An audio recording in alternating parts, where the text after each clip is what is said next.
Innal hamdalillah nahmaduhu wa nasta'inuhu wa nastaghfiruh wa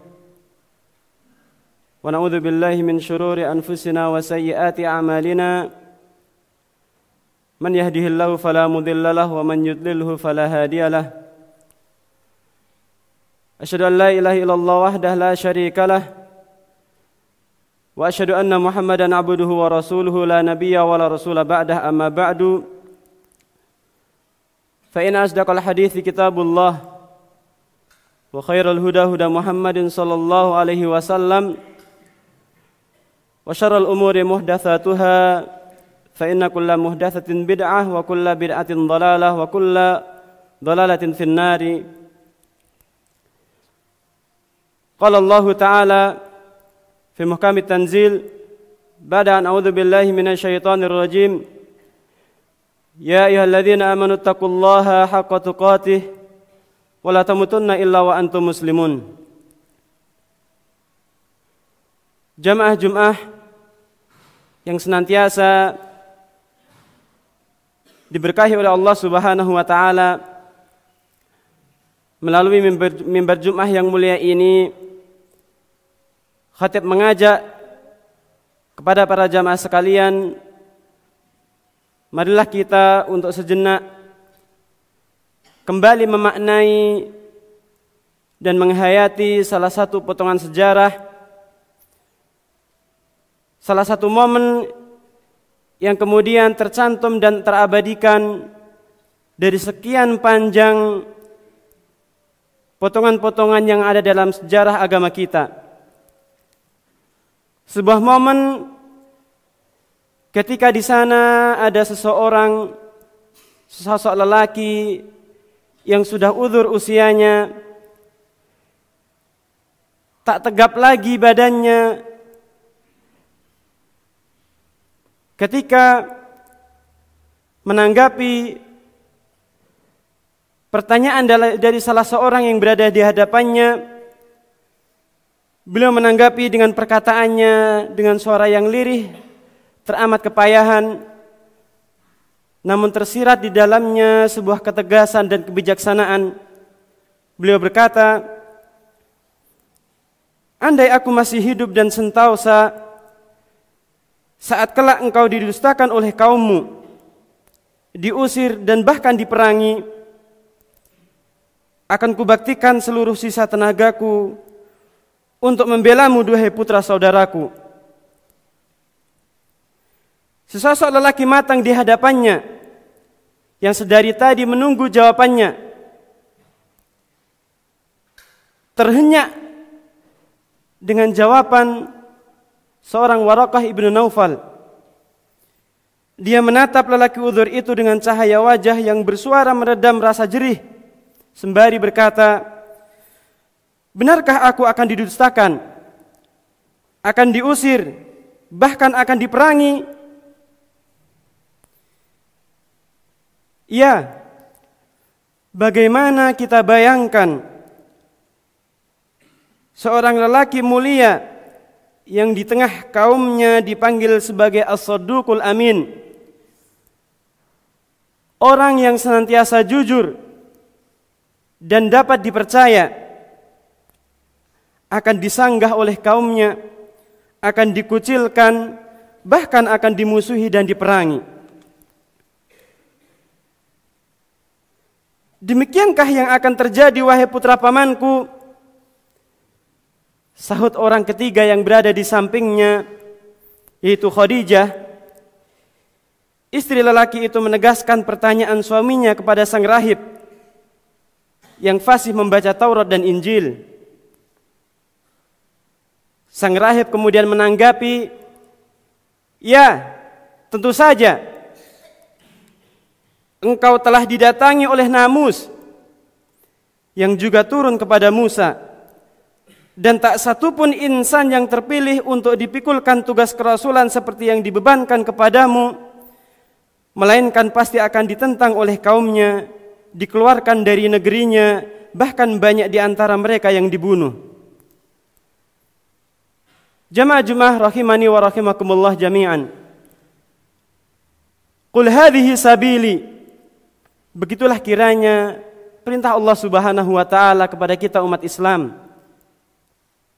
Katakanlah wahai Muhammad, inilah jalanku.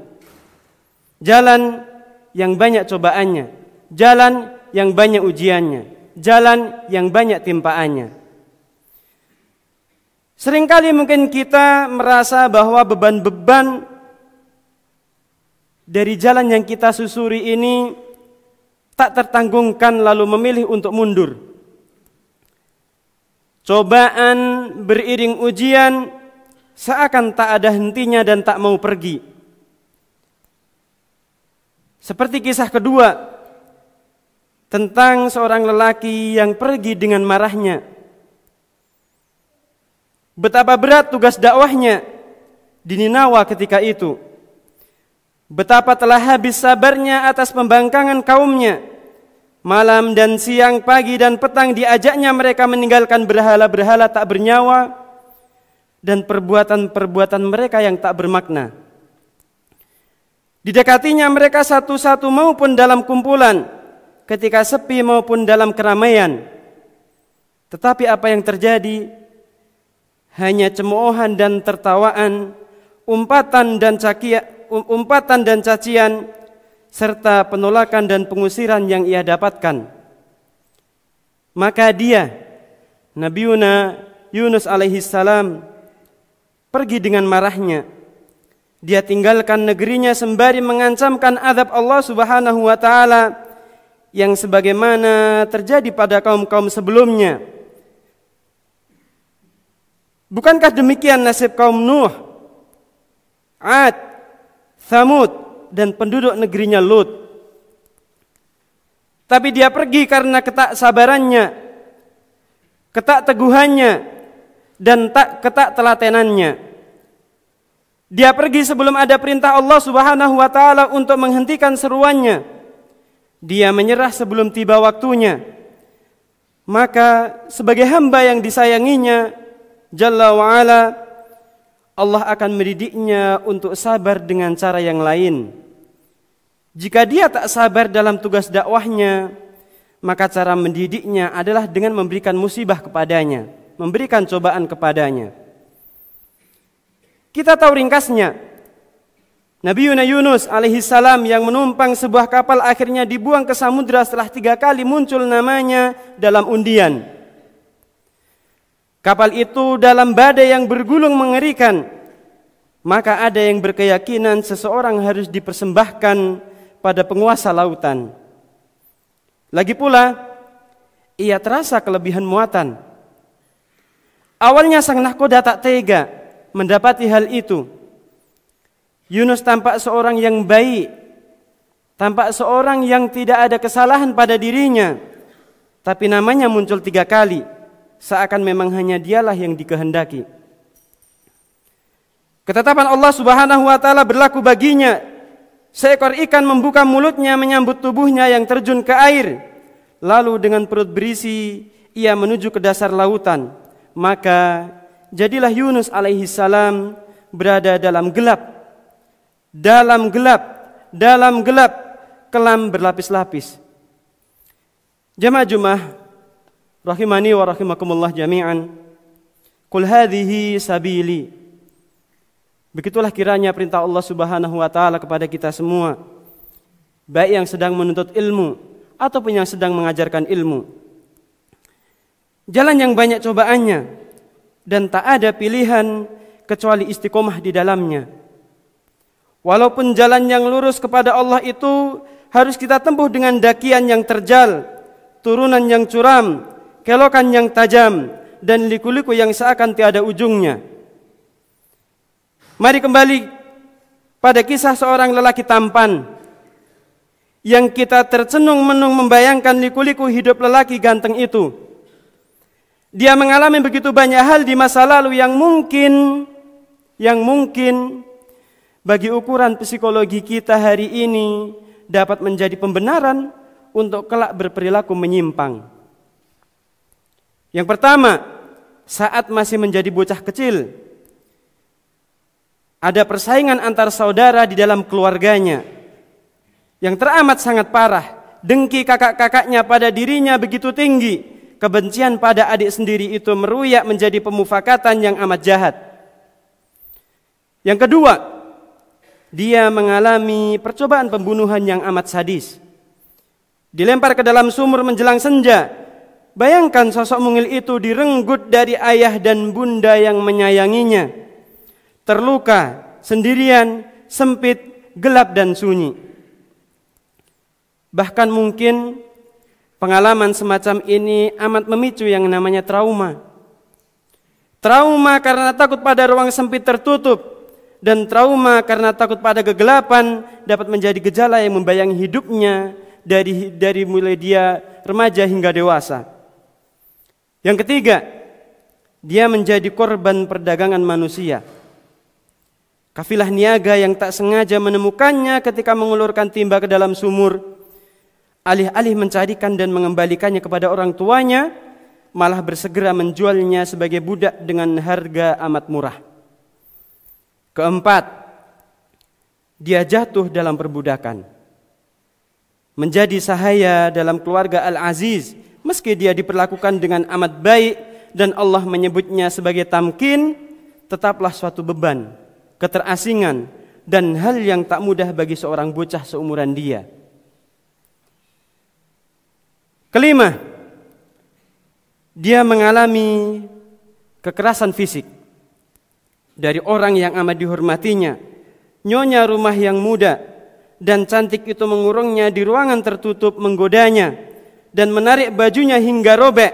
Lalu ketika sang tuan pulang, wanita bertipu daya itu balik memfitnahnya.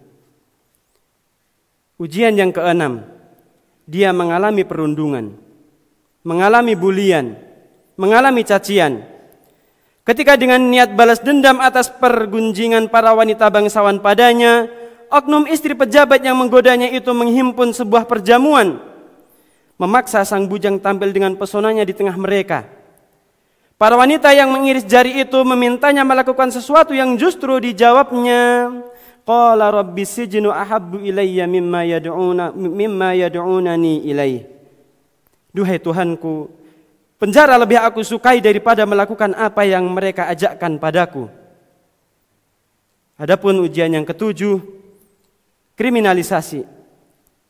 Dia harus hidup dalam penjara bukan karena kesalahannya.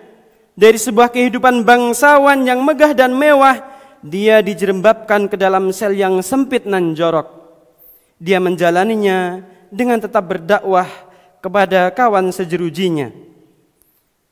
Adapun ujian yang terakhir yang kedelapan adalah pengkhianatan.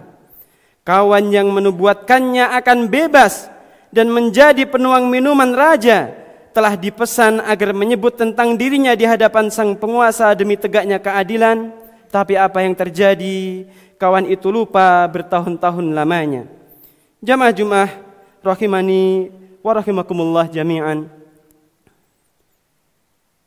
8 ujian, 8 cobaan yang didapati oleh Nabi Yusuf alaihi salam semenjak beliau masih kanak-kanak hingga menjelang dewasa. Jikapun sampai di sini saja, jikapun hanya berbekal 8 ujian ini saja, bukankah cukup alasan baginya untuk merasa bahwa hidupnya hancur, untuk menyimpan dendam, untuk merasa dunia ini kejam, untuk menyalahkan berbagai pihak dan hal, serta untuk melakukan sesuatu yang keji, tetapi selalu ada pembenarannya. Tapi apa yang terjadi? Sang tampan itu memang menakjubkan. Dia tampil untuk menjadi penyelamat negeri dari paceklik mematikan.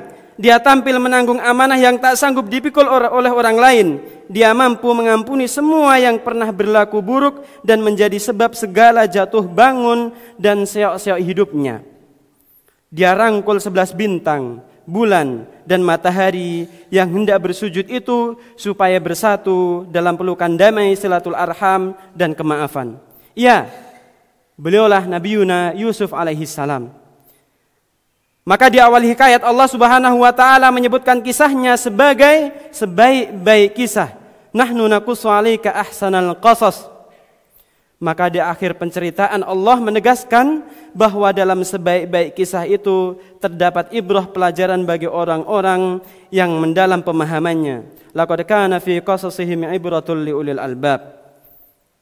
Dan kita sangat ingin belajar seperti bagaimana kehidupan Nabi Yusuf alaihissalam yang amat gagah menghadapi segala ketentuan Allah pada dirinya.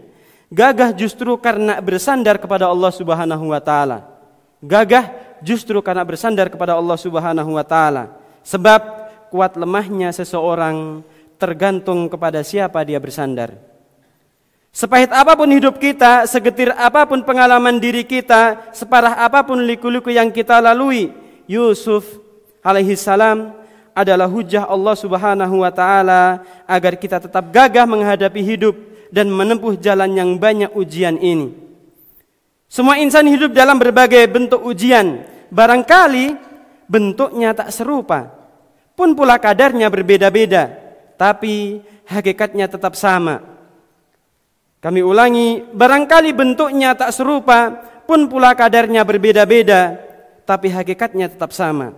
Lebih-lebih bagi yang memilih dakwah sebagai jalan tempuhannya, jalan yang banyak timpaannya. Semakin kita menyusuri kisah-kisah Al-Quran, cerita jalan yang penuh rintangan akan amat panjang. Untuk meringkasnya, makanya Imam Ibnul Qayyim Al-Jauziyah dalam Al-Fawaidnya menuliskan, jalan menuju Allah Subhanahu wa taala adalah jalannya Nabi Adam ketika kelelahan, Nabi Nuh ketika mengeluh, Nabi Ibrahim dilempar ke dalam api, Nabi Ismail dibaringkan untuk disembelih, Nabi Yusuf dijual dengan harga murah dan dipenjara bertahun-tahun, Nabi Zakaria digergaji, Nabi Yunus terombang-ambing di samudra dalam perut ikan sekian lamanya, Nabi Ayub menderita penyakit, Nabi Daud menangis melampaui wajarnya, Nabi Isa berjalan sendirian, dan Nabi Muhammad, Nabi kita sallallahu alaihi wasallam mendapatkan kefakiran dan berbagai gangguan. Beliau memberikan pungkas dengan perkataannya, sementara kita ingin menempuhnya dengan bersantai-santai serta bermain-main. Demi Allah, alangkah jauh semua itu. Demi Allah, bagaimana mungkin akan tergapai.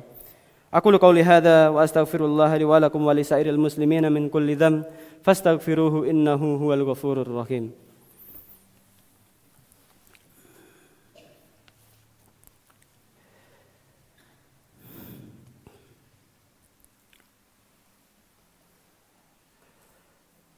Alhamdulillahi hamdan katsiran tayyiban mubarakan fihi kama yuhibbu rabbuna wa yarda. Amma ba'du, jamaah Jumat yang semoga senantiasa diberikan keteguhan dan keistiqomahan oleh Allah Subhanahu wa taala. Pada khutbah kali yang kedua ini, malah kita senantiasa tingkatkan keimanan dan ketakwaan kita kepada Allah Subhanahu wa taala. Semoga dengan itu semua Allah Subhanahu wa taala akan memberikan keberkahan di dalam setiap jalan kehidupan kita. Maka izinkanlah melalui khutbah yang kedua ini khatib mewasiatkan dan memberikan pesan kepada diri khatib pribadi dan kepada para jamaah sekalian dengan beberapa pesan. Adapun pesan yang pertama adalah bahwa jalan dakwah kita adalah jalan yang panjang tempuhannya. Jalan dakwah kita adalah jalan yang panjang waktunya. Syekh Muhammad Nasiruddin Al-Albani pernah berkata, jalan Allah ini sangat panjang. Untunglah kita tidak diwajibkan untuk sampai pada ujungnya. Hanya saja kita diperintahkan untuk mati di atasnya. Setiap yang menempuh jalan ini harus memahami hakikat penting, bahwa jalan yang akan kita susuri amatlah panjang. Saking panjangnya bahkan mungkin kita tak menyaksikan bagaimana ujungnya nanti. Rasulullah SAW mendapatkan janji dari Rabb-Nya Azza wa Jalla bahwa risalahnya akan mencapai semua tempat yang disinari matahari. Tetapi beliau tak menyaksikan semua itu hingga wafatnya. Rasulullah SAW menubuatkan ditaklukkannya Syam, Persia dan seluruh Yaman dalam perang Khandaq. Dan baru sebagian amat kecil dari ketiga wilayah itu yang menerima Islam ketika Allah Subhanahu wa taala memanggil ruhnya yang suci.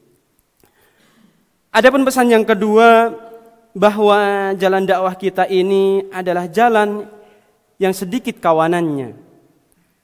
Jalan yang sedang kita lalui dan akan terus kita lalui siapapun kita, dimanapun kita, maka sadarilah bahwa jalan kita ini nantinya teramat sedikit kawanannya.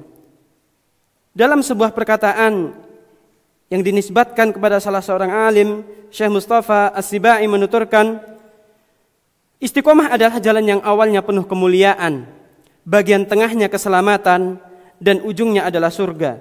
Tapi sungguh takkan kau jumpai banyak orang ada di sana. Nabi Muhammad juga menegaskan sallallahu alaihi wasallam sebagaimana yang direkam oleh Imam Al-Bukhari dan Imam Muslim, dihadapkan kepadaku beberapa umat, maka ada seorang nabi yang hanya diikuti oleh seorang saja, ada nabi yang diikuti 2 orang saja, ada pula seorang nabi yang diikuti 1 kaum, namun bahkan ada nabi yang tak memiliki pengikut sama sekali. Adapun pesan yang ketiga, bahwa jalan dakwah kita adalah jalan yang banyak timpaannya, banyak ujiannya dan banyak cobaannya.